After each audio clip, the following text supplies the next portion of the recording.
Hi, you're again with Volleyball Explained podcast and our special edition about the Italian League. Not the Italian League, about the Italian Cup played yesterday and during the weekend as a whole. And we're going to comment on what happened, what didn't happen, and why didn't it happen and why it happened. Yeah.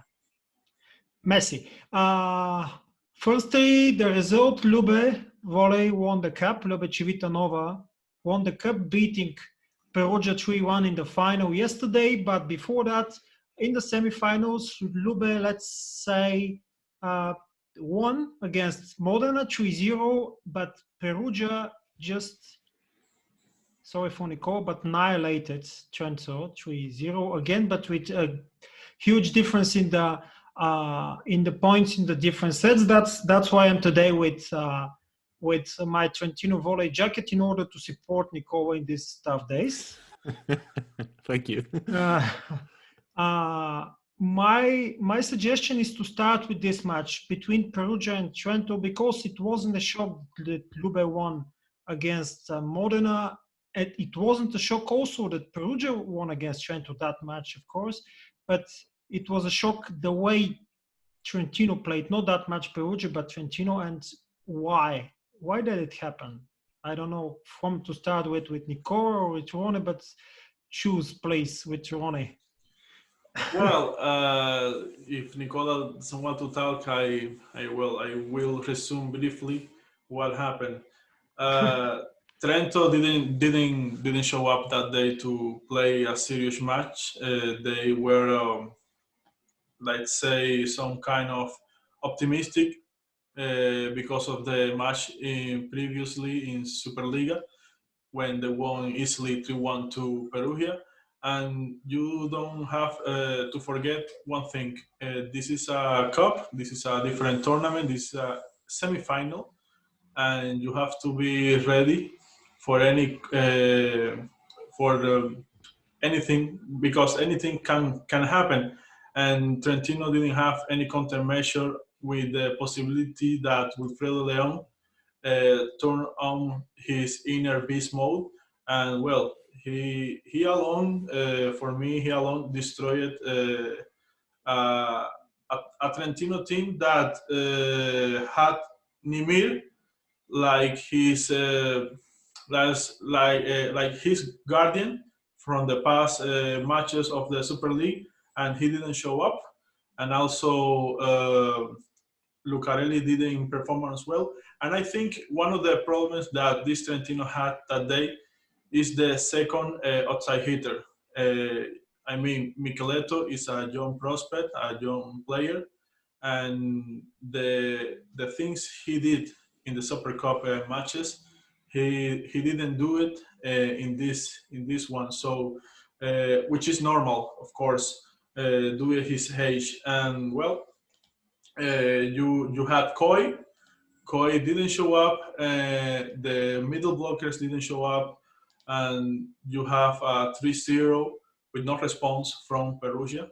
And I think it is what it is. It's ugly for the organization of Trento that spent so much and effort and money, of course, to assemble this team.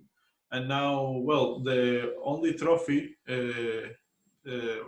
saying by Nicola that they could win is gone. And now the season will be pretty much if they don't want in semis to Perugia or LUBE Civitanova will be empty. So yeah, this is pretty much the scenario for this team of Trentino. I have a specific question to Nicola. Let's see in the statistics. The efficiency of Nimir in this match is minus 13%. He has scored only 6 points out of 23 attacks, but with 5 errors and four times he has been blocked. But okay, he has a weak match. But I don't understand how Micheletto played as a starting player in all 3 sets, and he has attacked only 6 attacks. I mean, this is not that normal, taking into account also that Koi entered in only 2 of the sets and has also 6 attacks. So both players, let's say in this position, have only 12 attacks. This is, I don't understand this. I mean, it's a little bit abnormal for me, because in the previous matches they attack a lot more. The reception of Trentino didn't do it well, so you have to go with the tallest player and the most let's say the player who has been the most dominant by far in that team before or prior to that match. So if the reception isn't good because of 8 ace from Wilfredo and then 4 ace of Plotinski, you don't have much choice. I don't know what Nicola will say about this. Exactly. I was saying the same thing. If you still look at the stats, we have 11% of a perfect reception in the first set, 9% in the third. And when the reception is that low, you have to rely on the player that usually helped you overcome those moments of difficulties. It wasn't the day for Abdelaziz. I think that Micheletto attacked just 6 balls, as you said, but it wasn't that bad in attack because he scored 4 points. Yeah. About Koi, we don't have to forget that he was coming out from an injury, from an abs injury that kept him out until 10 days before the final, hasn't the semifinal. Sorry, hasn't started since more than a month, basically. Try to explain what happened is, I don't know, when you play that bad, it's also difficult to find out what worked out, because nothing basically worked out. So you could blame whoever you want. When Trento was in the middle of the winning streak that also Ronnie mentioned, on January the 3rd, I wrote on Twitter, so you could check it, I'm not lying, that winning streak is great, but you have to get a trophy then, or it will be completely useless and meaningless. And unfortunately, that doesn't happen. And the newspapers and the radios, the day after the semifinal, so on Sunday, they were pretty numbed and doomed. They gave non-negatives grades. I wouldn't say positive, I would say non-negatives, only to Lucarelli and Micheletto. The middle blockers, nothing worked out. I mean, Trento just get 3 blocks in 3 sets, basically, and just 1 from the middle blockers, just 1 from Podrashanin. The other were from Micheletto and Simone Giannelli. I wouldn't blame Giannelli too much, because some sets were off tempo, but the reception were so bad that basically had to run for the court for the entire game. The fact is that they entered the game as favorites. Everyone think that they didn't say they would have definitely win, but they were the favorites according also to the bettings and also to the analysts here in Italy. And we have to say how and if they could bear the pressure. And they didn't. They collapsed. Abdelaziz was the first time on a big stage, so I wouldn't blame him too much or call it off or something like that. But on the other side, he had a performance that was something stellar from Leon. And it's easy to understand where the match could have changed if Abdelaziz would have played at least half good as Leon did. I fear that Trento will feel this defeat for weeks to come, especially on a mental level, because of the proportion of the defeat and because they didn't find a solution in a moment of difficulty. And if there's also a negative fact that usually when you got beaten like that, you want to play as soon as possible to redeem yourself. Man, many athletes could confirm you that. The problem is that Trento next 2 games are meaningless. So, and probably Lorenzetti will save some of the starters for the Champions League pool the next week. So let's see how they work out. I hope they find a way to keep on going with the season, and if entering the semifinals in the playoffs against LUBE or Perugia, they to put up some fights. But right now it's a tough moment here in Trentino, so we'll see. Let's talk about Perugia now, because if someone sees the statistics in terms of reception of Perugia in this match, in LUBE Volley website especially, it is not that different from the statistics in the reception of Trento. It's 38% positive and only 13% perfect reception. Why is the difference? Is the difference between both teams on high ball out of system that much, or there is, I don't know, anything else we shall note here? Definitely the high ball. I don't know, the factor. Sorry, was decisive from side of Perugia with Wilfredo Leon, which for me is the best player in this aspect, even better than Joan de Leal.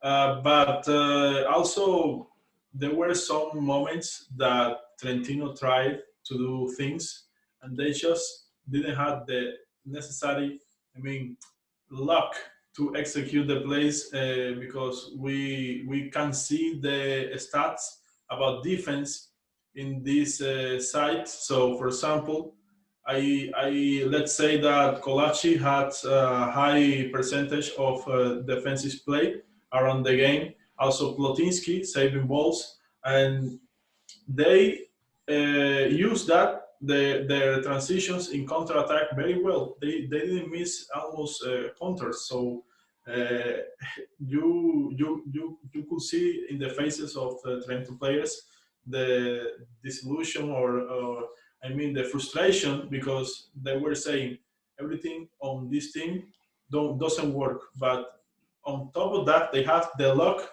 to work well in every aspect: defense, counters, high ball situations. So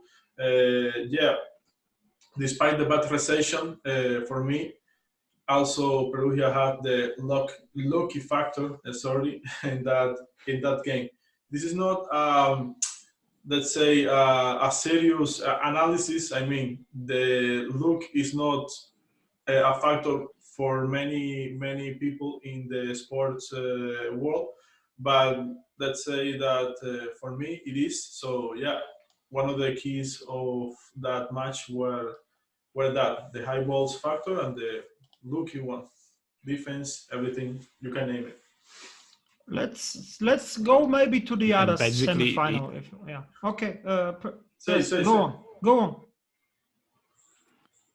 And basically, on that game, Travica could set from Leon to Leon from everywhere, and Leon just converted in a point. So it doesn't matter how bad the reception was, as long as the ball was kept in the air, Travica just served Leon, and it was a point. And also Terhorst played a good game.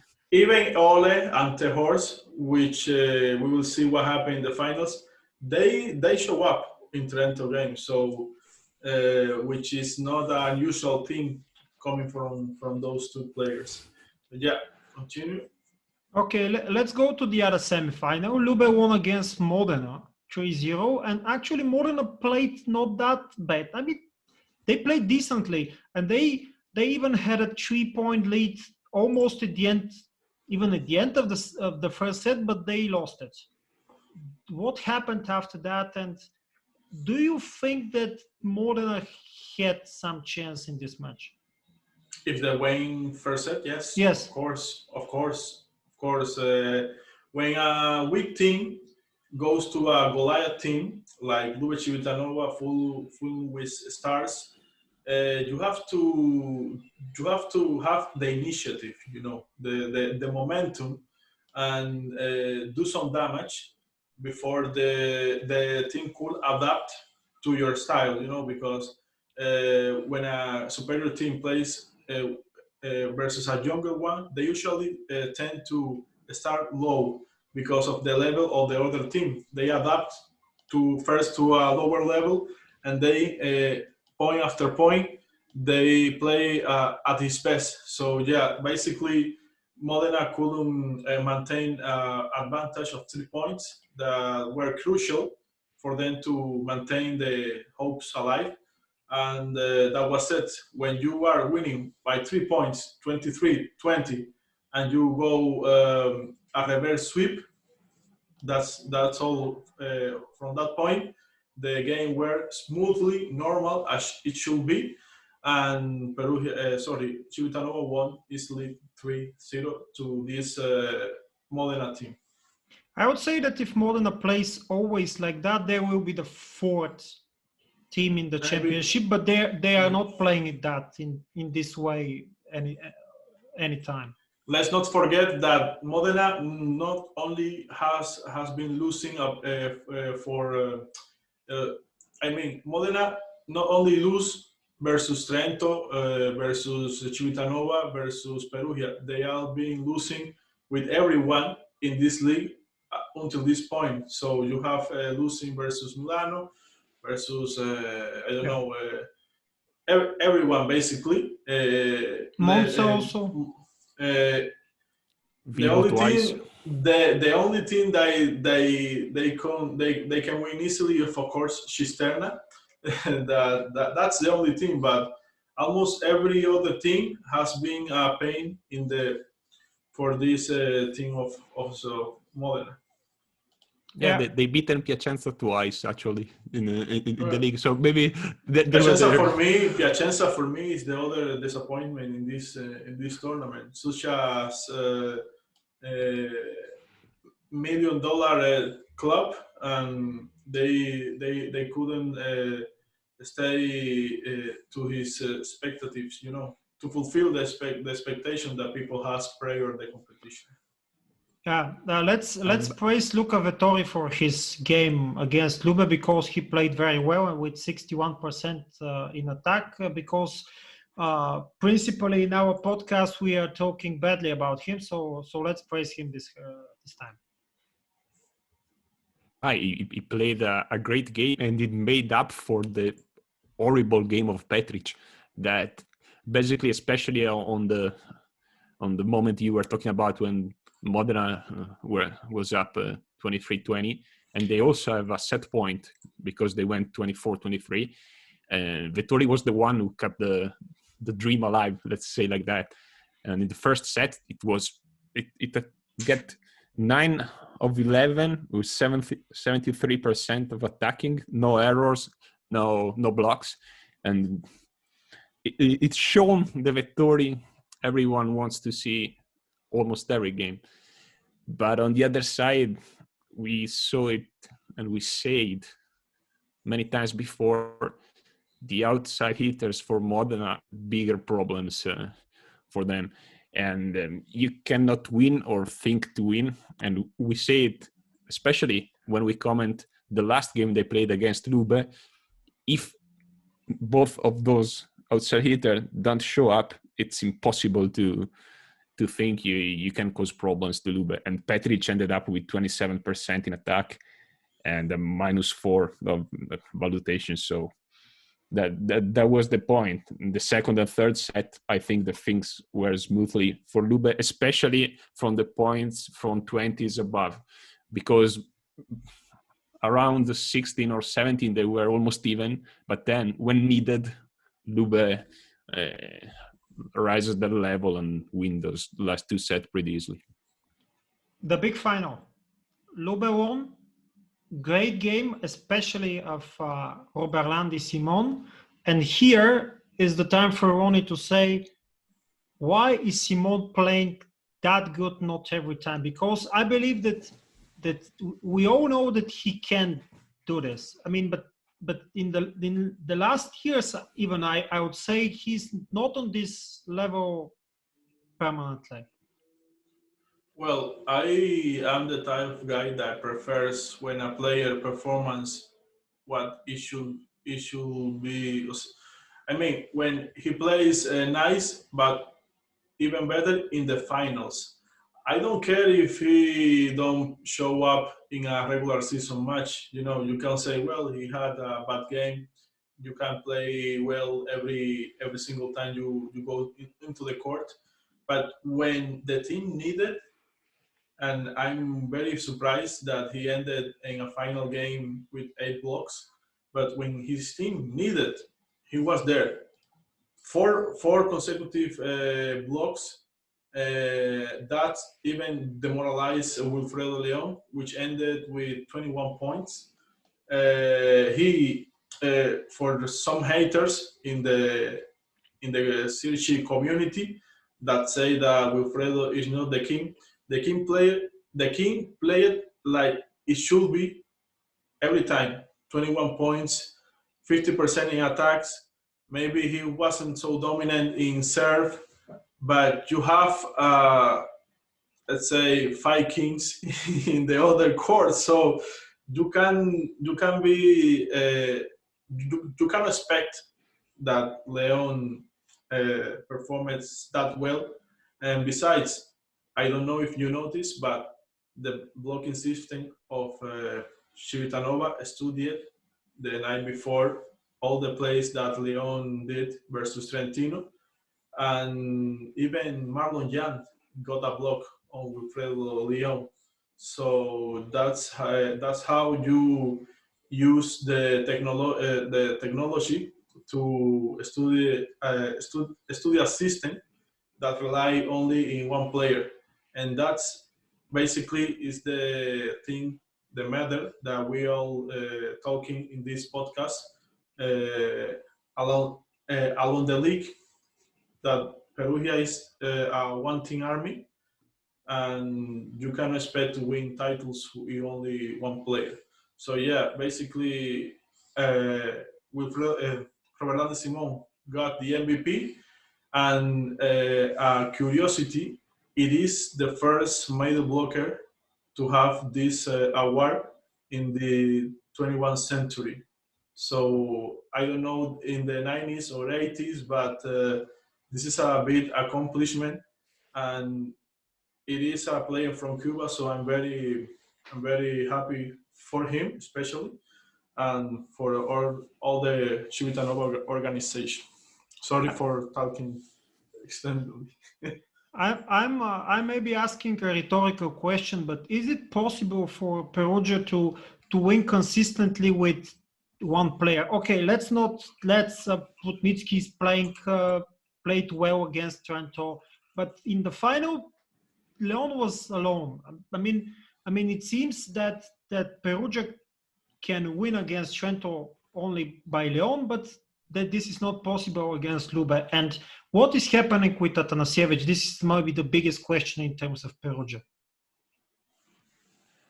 Well, I honestly have to say, I think I agree with almost everything that Ronnie said, but actually in the first 2 sets of the game, Leon has been pretty below his standards, but then was the only one who tried to fight back to get Perugia on track. About Atanasievich, we have been asking the same here in Italy, because the way they treat his injury is not that clear. So we didn't know why they couldn't do something better with a player like him. Honestly, after Teror's performance, I would have been started him as well as Heinen did. After Teror's performance against Trent, of course, I would have started him as well in the final. But then Atanasievich is a player that you feel when it is at his best. You feel his power, and it didn't happen in the final. So I don't know what could be ahead for Perugia if he's not at his 100%. But I think that was the fourth time LUBE and Perugia played one against another this season. LUBE won 3. Perugia won the first time in the Super Cup because Leon played a game that was out of this world. But you may win once with, as you said, one king against 6 kings, but to do it consistently, it's very difficult. Maybe You just don't have the pieces to win. Let's say man by man. Leon, for me, better than Leal in this game. Leal were played horribly. Forget it. Now, Ole Plutinsky versus Osmani Wantorena. You can't even compare that. Then you have Match. Then you have Camille, which slowly is starting to feel the vibes of a great player. And then on the other side, where is the opposite? Their horse? Come on. No. Sorry, you don't have an opposite. Let's talk about the middle blockers. He's not. Of course. Let's talk about the middle blockers. Well, I don't know if Russo is still keep remembering the high ball that Simon spiked hard on him yesterday that got him posterized for the rest of his life, you know. For me, is where was one of the best points making by Simon in the Italian championship. Russo and Solé versus Ansani and Simon. You don't have the team to win. So let's say thanks because they won a set, and that's all. Sorry for Wilfredo as a fellow Cuban, but it is what it is. Sorry, what can I continue? Yeah, I would like also to praise Rychlitsky. Sorry. I would like also to praise Rychlitsky because this is not Rychlitsky from the last season. I mean, of course, he's doing that also due to the great game of Dicheko, and we can't even compare now Dicheko with Travica. But Rychlitsky, the last season, on even easy balls against a single block or not well organized double block, he was much more. He played much I don't know, worse than this season. And this season he's playing much better, much more consistently. And Dicheko is setting the ball, and also he took responsibility even in the more difficult situations. So this actually shows how Rychlitsky is developing during the last season, this season, and now, if last year we could say that LUBE is not a complete team due to the opposite, now it's a complete team, obviously.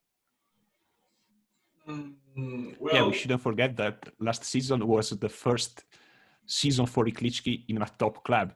Yeah. You have to adjust to those kind of matches when we see it with Nimir. You have the pressure basically on every ball. And he has a great advantage this year. He's playing with, in my opinion, is the setter with the best hands of the entire volleyball world. Maybe William is at the same level that Dicheko, but Dicheko could set. William never played in Italy, so. No, yeah, okay, but I'm just talking about come on. Pure technique. About pure technique, and that's what I was talking. You didn't compare the two setters, of course, because there were no comparison. And that I saw something live during the game, and I saw it today. The newspaper were asking the same things, basically. Why keep insisting on Leon attacking from zone 1 during almost half of the set, while he was doing terrible from that zone? Even the two attacks he converted in points were two super attacks, but he had to spike it at 110 of his skills. Yeah. But that was one of the key on the tactical key that most discussed Perugia about. Please. Perugia play just needs an opposite. I mean, they need an Atanasievich in form, that's for sure. I mean, it's simple. Yeah, Rus also was back from an injury, and it was the first game he started. The semifinal and the final, there were the first two games he started in more than a month. So it one by one, LUBE is superior to Perugia. but they were also physically superior on an healthy side, let's say it. Okay. Yes. Yes, go. I commented before the season began that well, I mean, I asked a question simply. Well, who is the GM behind the hiring people in Perugia? I mean, what in the hell make you think that a man like Dragan Travica has the level to play in a team that you want to win things? A man that before this year have been playing in mediocre teams or even weaker leagues like Iranian one. You know, he spent seasons in the Middle East and was discarded years ago by Blengini in his new Italy team. And all the work he had been doing with Mauro Berruto and those coaches that preceded him were lost. This is a guy that I never understand why the necessity to hire him. I know that Perugia had to find an Italian setter or at least an Italian opposite, but and of course Giannelli didn't want to come because of the money that he was receiving, and of course I think Trentino is his home with more going beyond the money. But you should hire another Italian middle blocker. I don't know, Candelaro maybe, because Sole, I mean, you could use that position to hire maybe Tonio T. I'm giving ideas. Come on, Tonio T. Maybe Bruno. Bruno was going back to Brazil in any ways. Yeah. Christensen from a Modena team that has been disbanded from that past year to this. So no, let's go to Maruf. Well, I think Maruf not because he was expensive. You know, in this year you have to control your finance well. So yeah, but unfortunately they go to Travica and he didn't play well in Super Cup. They win only in details. So yeah, that's pretty much. Yeah, let's explain that you need 3 people from Italy, or at least with an Italian citizenship on the court. And with Plotnitsky playing, they needed either an opposite or a setter. So that's the case. Italian opposites, the only one available. Let's say could be Zaitsev, but to keep the team at a higher level. So opposite, you can't find another.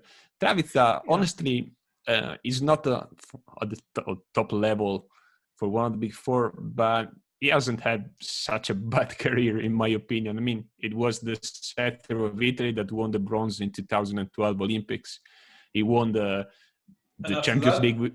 It was it was the setter of Belgorod that win the Champions League and the World Cup. It won the Scudetto with LUBE. It was not that bad. And in the past 2 years in Padua, he was playing pretty well. Of course, it was a downgrade from the Cecco.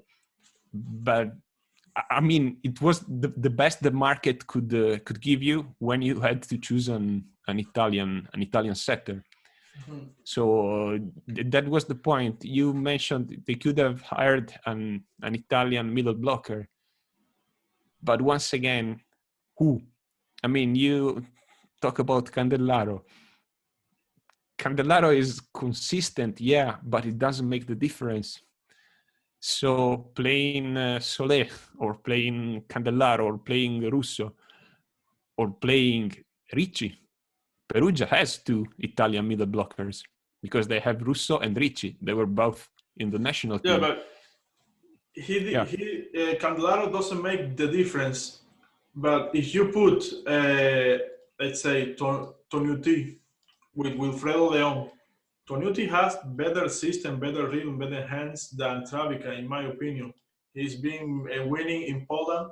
I know this not the Italian championship, of course, but also with the French national team, he has achieved a certain, let's say, popularity and respect in this community. So why not to risk and to hire two pairs of Italian middle blocker? You know they are only going to block. That's it. You can do it more. Uh, you have a star setter with your star OH. I know that the time is running, but yeah, for me, they should be uh, betting high more higher in the setter position. Okay. By the way, I have a suggestion. When the national team season approaches, we can also make a podcast about these topics about the national. I want what the different teams have, and also what could they have in the future. Let's say that the prospects. Again, congratulations to LUBE for the cup, and I could propose that we can put the stop here. We're going to have our next podcast about the Italian league after the end of the regular season, which means after 2 rounds. So it's in 2 weeks. Let's say it in this way for terms of simplicity. And maybe we're going to make also after that about the Champions League, but this is a little bit too early to say. I haven't checked it. So thank you again. I believe that even though the matches weren't that even, it was a nice volleyball occasion. And thank you again. And thank you also to the listeners for listening to us again. And I hope that you're going to do it also the next time. You can support us. You can follow us in YouTube, in Facebook, in Twitter, in the terms of LUBE Volley, of Nicola, and also Cuban Spike and Volleyball Explained. Bye-bye. Bye-bye. Bye.